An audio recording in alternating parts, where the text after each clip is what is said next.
बहुत समय पहले की बात है। सर्दियों की एक कड़ाके की रात थी। शहर के सबसे बड़े मंदिर के सामने एक बूढ़ा आदमी फटे हुए कपड़ों में कांप रहा था। उसका नाम था हरिहर। उम्र के इस मोड़ पर न कोई अपना था, न कोई आसरा। मंदिर की सीढ़ियों पर बैठकर वह लोगों के जूते पॉलिश करता था। उसकी आंखों में हमेशा एक शांति रहती थी, पर अंदर एक तूफान था, भूख, बेबसी और अकेलापन। हर दिन वह ईश्वर से एक ही प्रार्थना करता था कि ऐ देने वाले, मुझे कुछ मत देना, बस किसी को गरीबी मत देना, ये बहुत तड़पाती है। एक दिन एक धनी परिवार मंदिर आया। उनके साथ एक छोटा बच्चा भी था जो चॉकलेट खा रहा था। चॉकलेट का आधा टुकड़ा गलती से गिर गया। हरिहर ने देखा और उसे उठाकर एक किनारे रख दिया, शायद कोई भूखा बच्चा देखे तो खा ले। पर बच्चे ने उसे देख लिया और अपनी माँ से बोला कि माँ, वो बूढ़ा चॉकलेट उठा रहा है। माँ ने घृणा से कहा कि छोड़ो बेटा, ऐसे लोग तो भगवान के घर के बाहर रहने के लायक भी नहीं होते।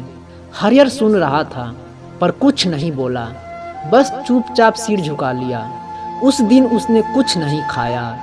रात को मंदिर की सीढ़ियों पर लेटे लेटे वह आसमान की ओर देखता रहा और बुड़बुड़ाया कि हे ऊपर वाले, तूने मुझे सब कुछ छीन लिया, मगर तू मुझसे गरीबी न लेता तो शायद मैं इतना अपमानित न होता। मंदिर का पुजारी आया और देखा कि हरिहर अब इस दुनिया में नहीं रहा।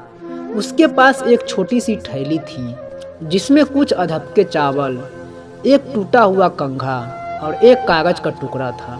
कागज पर लिखा था कि माफ़ करना भगवान, मैंने तुझसे कभी कुछ नहीं मांगा, पर एक आखिरी विनती है, ऐ देने वाले, किसी को भूखा मत रखना, किसी को गरीब मत बनाना, क्योंकि गरीबी सबसे बड़ा श्राप है, ये आत्मा को तोड़ देती है। ऐ देने वाले, मुझसे कुछ मत देना, बस किसी को गरीबी मत देना, क्योंकि ये रोटी से ज़्यादा इंसान की इज्जत छीन लेती है। हरिहर की मृत्यु की खबर फैलते ही मंदिर के बाहर भीड़ जमा हो गई। लोग धीरे धीरे जानने लगे कि वह बूढ़ा इंसान जिसे वे नज़रअंदाज करते थे, असल में कितना बड़ा दिल लेकर आया था। पुजारी ने उसकी चिट्ठी सबके सामने पढ़ी और उसकी आंखों में आंसू भर आए। उसी अमीर महिला का बेटा भी वहाँ था जिसने एक दिन पहले हरिहर को गंदा कहा था। उसने माँ से पूछा कि माँ, ये वही दादाजी है ना जो हमारी चॉकलेट उठा रहे थे? उन्होंने तो कुछ भी नहीं मांगा था, फिर भी सबके लिए दुआ कर गए। उस बच्चे की आंखें नम थी। पुजारी ने हरिहर की चिट्ठी की एक कॉपी बनाई और उसे सोशल मीडिया पर डाल दिया।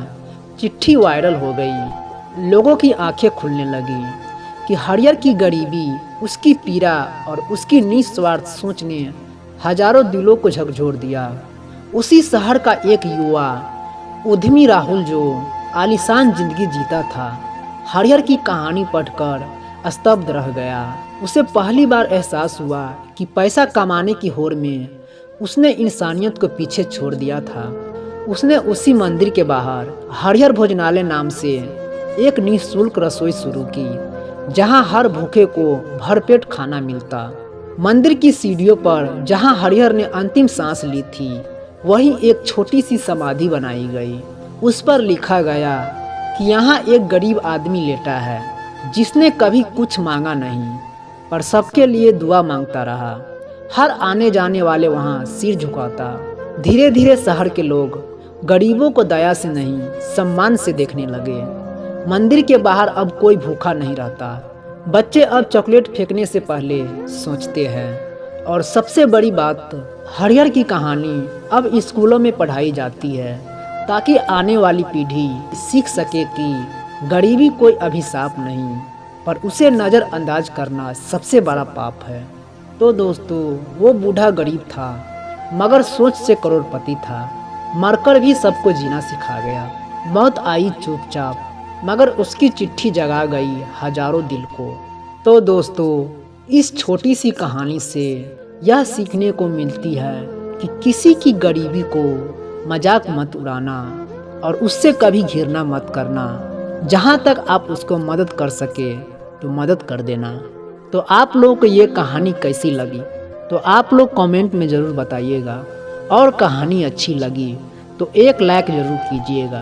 तो फिर मिलते हैं एक नेक्स्ट स्टोरी के साथ। तब तक के लिए आप सभी को, हमारा स्टोरी सुनने के लिए आप सभी को दिल से बहुत बहुत धन्यवाद।